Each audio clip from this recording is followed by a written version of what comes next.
Today on Locked On Rockies, news from Rockies Fest, and a familiar face heads to the front office.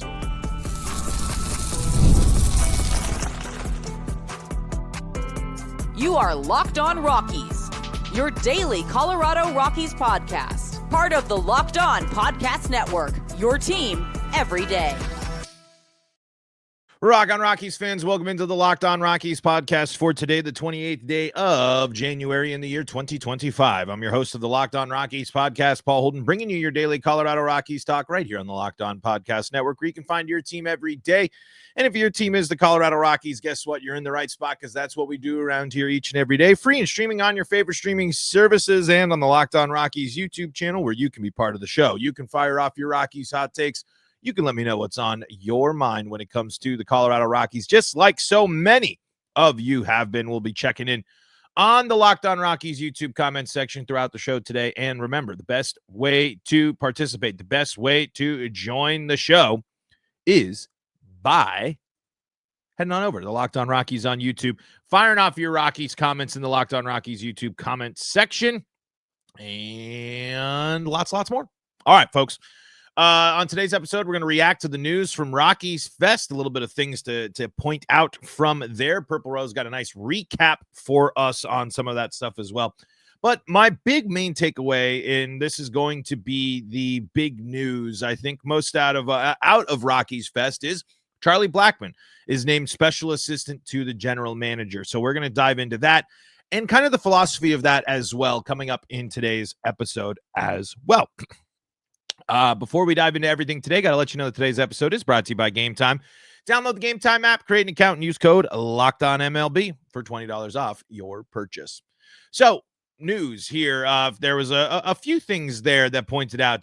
Purple Rose recap from Renee Deckhart there, highlighting the fact that young guys were on full display, multiple panels with both pitchers and the position players getting an opportunity to meet a lot of the young guys here. And this is what Bud Black and Bill Schmidt said about getting playing time and opportunities here. Again, this is from Purple Row. If they get an opportunity, you're looking for growth with the guy, Schmidt said. I just feel like we're going to see some young players, and that's kind of who we are as we're bringing these young kids up. Some are going to have some success. Some are going to fail. Some need to go back, which will create an opportunity for another young player. Black is focused on the pitchers. The thing about the mound is that we have a little bit more depth now. When we lose a starter, I think we have a better starter coming up from AAA than what we've had in the last couple of seasons. The kids, they will be playing. And I just want to believe it. I really, really do. I wholeheartedly want to believe this. I wholeheartedly want to believe that the plan is young guys first. They can say it, they can tell me, they can go throughout spring, but I do want to fast forward a little bit further in this piece here, real quick. And this is about Kyle Farmer. As for Farmer, he will be a true utility player. I see Kyle playing all over the field, Schmidt said, because in this place, I believe we have to rest some guys. The idea is to give regular players a day off and let them rotate in as DH, with Farmer taking their defensive positions primarily in the infield. The competition in spring training will primarily be for bullpen positions as well as outfield spots. Okay, so if it is truly back up to the infielders, I'm okay with that. I'm all right with that. But boy, does that just sound like it opens the door. Boy, does that sound like it just opens the door for the Jake Cave of this year. And, because if Farmer's playing a lot in the infield, then that means an injury has happened, which is a problem. That's what I mean. But what's going to stop? Again, if the Rockies are sitting here saying Chris Bryant's going to play right field, in whatever capacity it is, whether he be a backup right fielder, time to time playing right field, whatever. If Chris Bryant's going to go there and Kyle Farmer can play all over, why won't he get slotted in to play right field? Again, I can be told the priority is the young guys. I can be told the competition being held in spring training is for the young guys. But I am continuing to be hesitant. I know what this team thinks of Chris Bryant. I know what this team thinks of its veteran players, and I know what they like to do. So if Kyle Farmer, starts performing and then, fills in for right field one day and they're like, oh, that's working out. Will you be that surprised if Farmer starts getting more and more starting reps in right field? I wouldn't be. Would it go against what they've said, what they should be doing in right field? Absolutely. Anytime a non-young rookie guy with short tenure, a guy that needs to figure it out, is playing right field for the Rockies this year, it's not helping them develop in the right ways. Every inning that Chris Bryant takes away from someone out there in right field is a problem. Every inning that Kyle Farmer takes away from a young guy in right field is a problem. Now, again, backup bench utility for the infield, that makes sense. You're going to need that. You're going to have off days. You need to have someone that can play second base for when Estrada is out of the lineup on rest days. That I can manage. But I this type of stuff just seems to me gives the excuse, gives the reason, gives the possibility of the young guys not getting the playing time they need. But what Renee emphasizes in this piece, the young guys are the focus. The young guys are the future. It is about letting the prospects. She even added this. Bill Schmidt and Bud Black stressed in their media abilities that fan will see a lot of prospects in 2025. Okay. So, but what? Even with that, what is the consistency going to be? Are they going to be Greg Joneses? Were they called up? They play like they get 5 at bats and all they're doing is sitting on the bench. Are they going to be say, hey, this week is your week. Boom. You're the right fielder. You're out there. You're giving it a go. We're seeing what we got. I just don't. I as much as they can talk about it, it needs to be emphasized on the field. And again, that might not make for the most exciting product on the field. It might make for a product that loses ball games. But as fans, we have to start. You have to figure out what you have before you can start doing the big, crazy, big, drastic things that the Rockies are eventually going to have to do starting as early as 2026. You're going to have to start making bigger decisions, and as an identity is hopefully forms throughout this year with this young team. Who to commit to, who deserves the playing time, who's going to get the starts, who can we count on, who's handling the major league level, who's up, who's down. How are you going to navigate that? And how much of that is going to be impacted by the fact of Chris Bryant, Kyle Farmer, and other veterans on this team? We'll just have to see. I mean, I think that it's obvious the Rockies have to play young guys, and they are going to play young guys, and we will see the prospects, and we will see a good amount of them. But again, I go back to, will they get the consistent playing time? Will they get the consistent at-bats? Will they get the ability to actually prove and demonstrate what they can do as a young player? Or will the Rockies not give them the opportunity, as much opportunity as they need, especially in a tricky game like baseball? So I'm encouraged to hear that the main focus of Rockies Fest this past weekend, was to sit here and say, here's the young guys. Here are these guys that you need to know and you need to be focused on because they're going to make an impact for the Colorado Rockies. Now the team needs to actually follow through with that and not just fall back on what it usually does and go with just focusing on, all right, we're going to shoehorn veterans in there as any possible way because we got to win the ball game. We think it's going to be the winning in the ball game. And maybe that'll be interesting, an interesting shift in philosophies here. As Schmidt says, he'll measure success by growth rather than wins and losses. Okay, then stick to that. Then commit to that. Then make it so that you're going to say, all right, we're playing an NL West week. We're playing an NL West road trip in San Francisco, in LA. You have to be able to say, we're going with Bouchard this week. We're going with Veen this week. We're going with this guy this week. You have to give these players multiple games in a row and multiple at-bats in a row so they can get their feet under them and start doing things.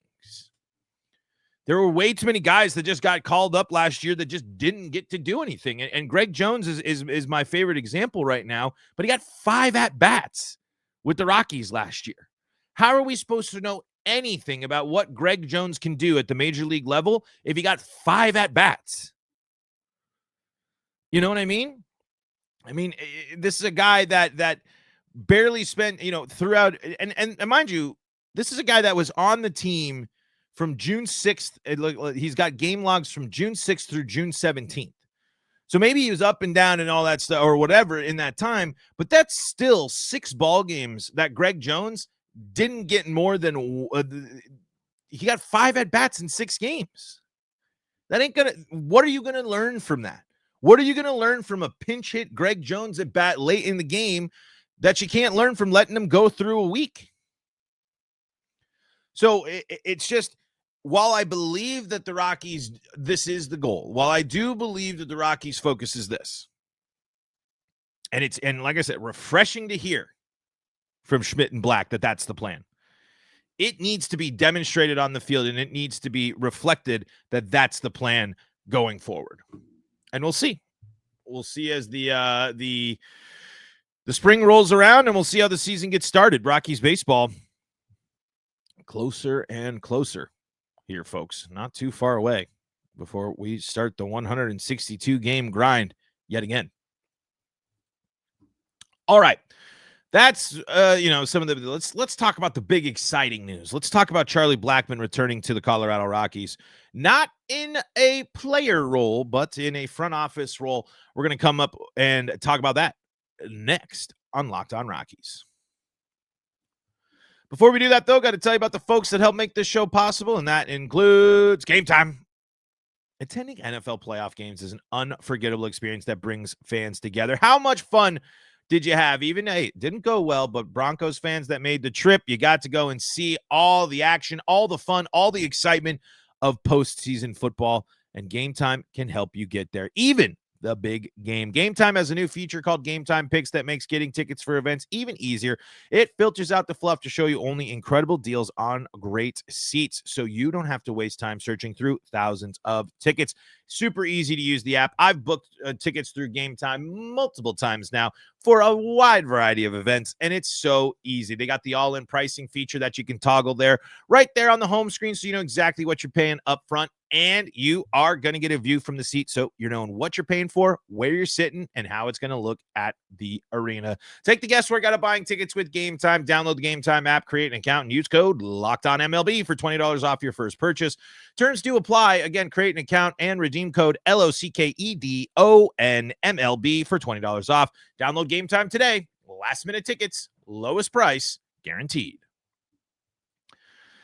This is the Locked On Rockies podcast, free and streaming on your favorite streaming services and on the Locked On Rockies YouTube channel, where you can be part of the show, firing off your Rockies hot takes. Let me know what's on your mind when it comes to Colorado Rockies. We heard from a lot of Dodgers fans last week as we had a nice check-in from them there. So shout outs to y'all. And Locked On MLB is a perfect thing for your second listen of the day. If you need more baseball talk, more baseball coverage, our guy Sully's got you covered there on Locked On MLB. So we're reacting to some of the news from the Rockies Fest this weekend. But here's the big one, of course. Charlie Blackmon. He's going to be a special assistant to the general manager. And according to Purple Row here, the specifics of Blackmon's job are evolving. Schmidt stressed the Rockies like to give recently retired players a year to reset before assigning them to a defined role. He also stressed the importance of Blackmon developing relationships with younger players working through the Rockies farm system. Blackmon is expected to attend spring training for a week, try scouting, visit instructional leagues, and perform other still to be determined tasks. For Blackmon, he just wasn't ready to leave baseball. I don't think you can be a player at this level, the amount of competitiveness you need to have to be successful in the big leagues, and then just turn baseball off, Blackmon said.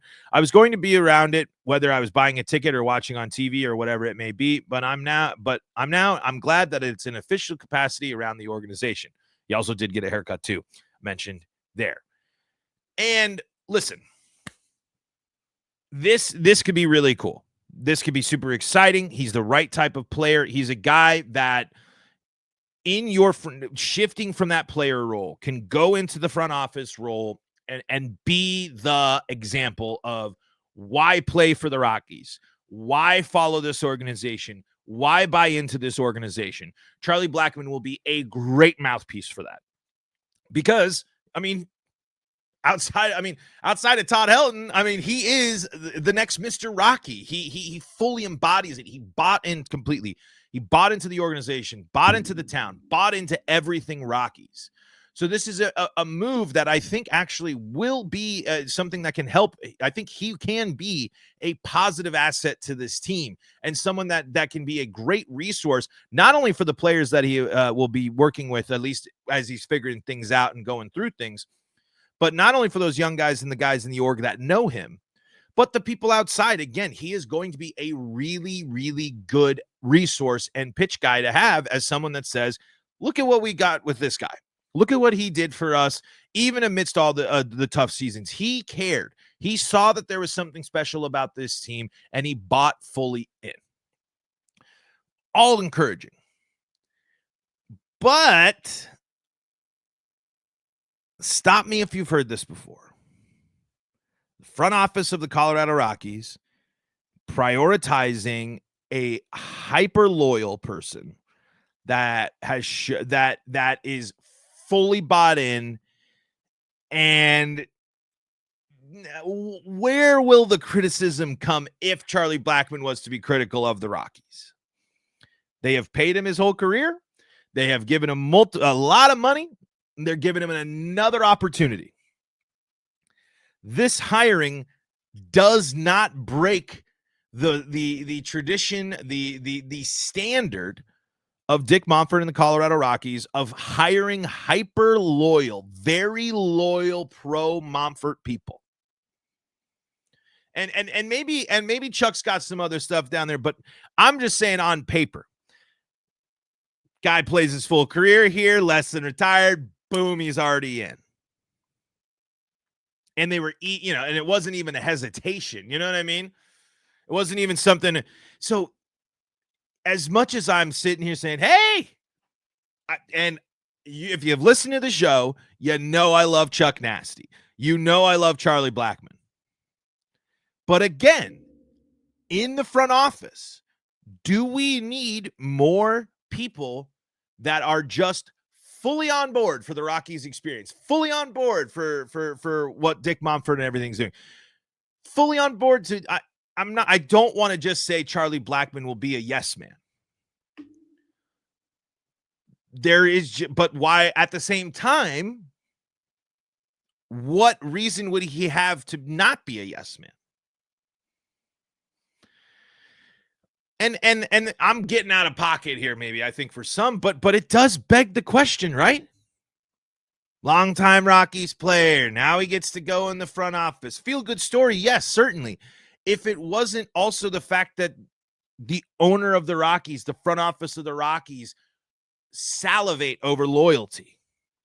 It is the most important thing that you can be in the front office for the Colorado Rockies is loyal. Back up their guy, back up Monfort, back up the Rockies, back up the product. So I do sit here and I just want to know, and I do think about in the back of my mind, what is this not just setting is this not just another example of the promote from within? Continue to embody what we think is working. We know it's working. We had great success with Chuck, so let's bring Chuck into the front office so we can keep getting the benefit of Chuck Nasty and keep having Charlie around here to help us. I just don't see it as a super creative move. I guess I think maybe that's the word I'm looking for. This isn't an outside the box move for the Rockies. And again, Charlie Blackmon's role could just be a minor, minuscule thing in the grand scheme of things when it all pans out. But it does that not stick out? Maybe I'm looking too far into it. But when I heard that, my initial wave of excitement was met by that. This just seems like classic Monfort. Classic, get a guy, get our guy, get the loyal guy, get the longtime Rocky. Get a nice little headline here at Rockies Fest. Because let me be clear, I think Charlie Blackmon can evaluate talent. I think Charlie Blackmon can be a guy that hypes up the Rockies. Like I said, like I was the whole part of this. He is going to be perfect in the meeting space of, let's get you talking to Chuck. Hey, let's get you talking to Chuck so you know what to expect about being a Rocky, what it takes to be a Rocky, what it takes to be a leader on the Rockies, what it takes to be successful as a Rocky. Let's get Chuck in. He's going to be great at that. But I can't stray away from the fact that it's another long-standing member of the Rockies organization. Obviously, he's a player, not in the front office. But again, the Rockies looking within, only within, hiring from within, and promoting from within. Even though we know that there are a lot of issues and struggles from that philosophy and mindset. So I don't want to be dogging on Charlie Blackmon before the season's even started or before he's even got an actual defined role with what he's doing. It ain't Chuck that I'm focused on here. It's the front office again. Does this not signal the same type of approach when it comes to talent acquisition for the front office? Let me know in the comments. Let me know if I'm wrong. Let me know if I'm missing the boat here. Because yes, I think Charlie Blackmon will benefit players working with them and be a resource that'll convince people to come to Colorado and play in Colorado. I absolutely think that can happen. But I think this is another example of Dick Monfort saying, I'm staying within my camp. I'm staying within my group, my area, my people. And that's how we're going to figure this out. And that's where I hesitate. That's where I think the Rockies are still falling behind. It's because, again, it's not a creative decision if you really think about it when it comes to the Rockies. But at the same time, hey, I'll take Charlie Blackmon staying involved with the Colorado Rockies all day. Just something I think about there when it comes to that, especially when you really think deep down about what his role is going to be. All right, we're going to take a quick break, and then I just want to kind of give a shout-out to Rockies Fest, and I want to hear from you. So I'm going to give the call to action for that coming up next here on today's episode of Locked On Rockies. Welcome back into the Locked On Rockies podcast, segment number 3, heading your way. But once again, thanking you for making us your first listen of the day, reminding you to check out all the fun on the Locked On Rockies YouTube channel. Be part of the show. Fire off your Rockies hot takes there. We are going to see what's going on. Most of the comments are we already went through from last week. So we'll pop this video up on the feed. We'll get fresh YouTube comments here throughout the rest of the week on the show. So let me know again. So what are your thoughts, Rockies fans? What are your thoughts about Charlie Blackmon coming into the office? What were your takeaways from Rockies Fest? Because I'm so glad this event exists. I really am. And it's something I've never actually been able to go to, which is a huge bummer. But this is such a cool chance for you to learn so much more about the Rockies, and especially the young guys. As Rockies fans are trying to figure out, whose jersey am I buying? Who am I buying into? Who am I hyping up about? These type of events are really, really cool to have, and really great opportunities for some of these guys to show off a little bit more of their personalities and flex a little bit more. One thing I didn't talk about from this Purple Row piece here was how big of a hole the leadership hole is after Charlie Blackmon is, and how big of a deal it is for some of these young guys to be stepping up and filling that role there. All three of these guys, Doyle, McMahon, Tovar, all talked about how important it is to step up their game and fill that leadership role. I think McMahon is going to be the front runner there. I think he's the obvious chance, but I really like this quote for Ezequiel Tovar here. Leadership's not something you can force, Tovar said through interpreter Edwin Perez. It's something that you kind of have to gain within the clubhouse. It's something that there will be a time where I can be a leader, but I'm not going to force that. I'm going to just let it happen. And that's, God dang, man. I mean, how many more things do you need to hear about Tovar being a mature guy? Like, I mean, it's just like you hear these quotes and it's just like, he is so locked into that type of stuff because that's the way to be thinking about as a leader, as a young guy.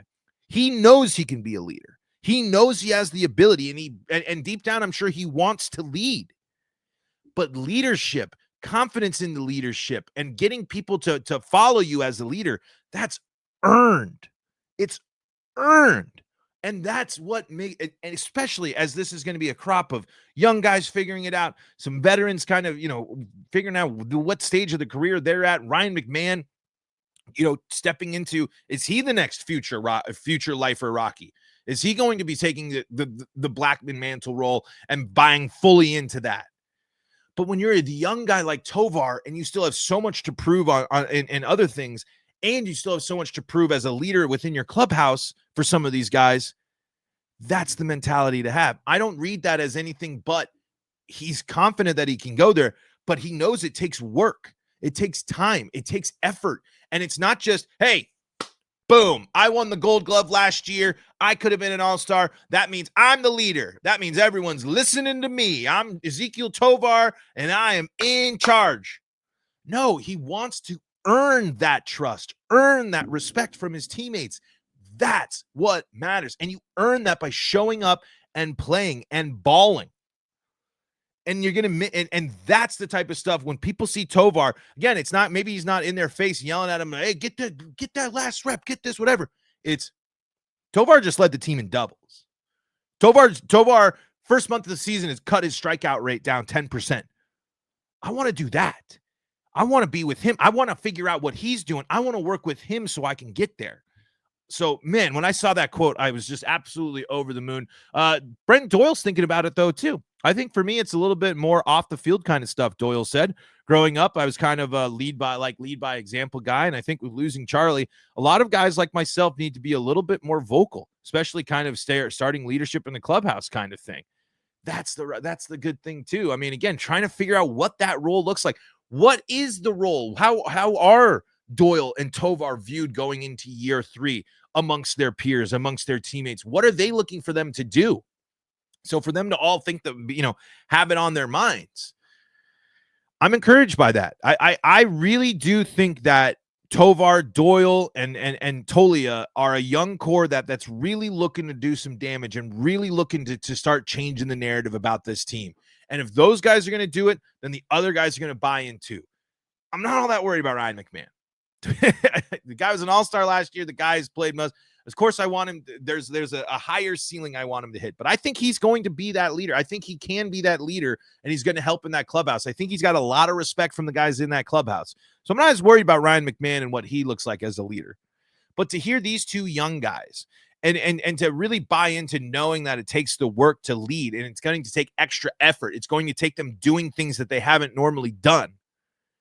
That's encouraging to hear. And yes, it's talk in January at a fan meeting. I get it. But it's when you hear that stuff, it sticks out. It certainly sticks out. Hey, if you went to Rockies Fest, I got a couple of things. Let me know in the comments. I want to know what was the coolest thing that you saw. Who did you talk to? Who did you get an interview, an autograph from? What cool things did you pick up? Someone sent us a message there on Twitter where it was a whole Coors Field with a bunch of signatures on it. Man, talk about a cool thing for you fans to be able to go out there, meet some of these guys, do the garage sale, just have a fun Rockies day. Again, there's a lot of stuff. There's a lot of negativity that can happen around the Rockies and the world of baseball. When you have those type of things, it's so cool to be able to check in, meet the players, go and do some fun activities, and hang out with Rockies fans. What's cool about Rockies Fest is the people at Rockies Fest are Rockies fans, are people excited about the Rockies, are people that want to talk about the Rockies, engage with the Rockies, and that's cool. It's a good reminder that people really care about this team, and people really care, and it's got a great fan base there. So if you went to Rockies Fest, let me know. Let me know your takeaways from Rockies Fest and the press conferences there on the Locked On Rockies YouTube comment section, because that's going to do it for today's episode of Locked On Rockies. Thank you so much for joining us and making us your first listen of the day. For your second listen of the day, why don't you go and make Locked On MLB your second listen of the day? And if you need more Colorado sports coverage, Locked On Broncos, Locked On Avalanche, Locked On Nuggets, and Locked On Buffs, all free and streaming on your favorite streaming services and on YouTube. And folks, until next time, this is Paul Holden saying so long from the Locked On Rockies podcast.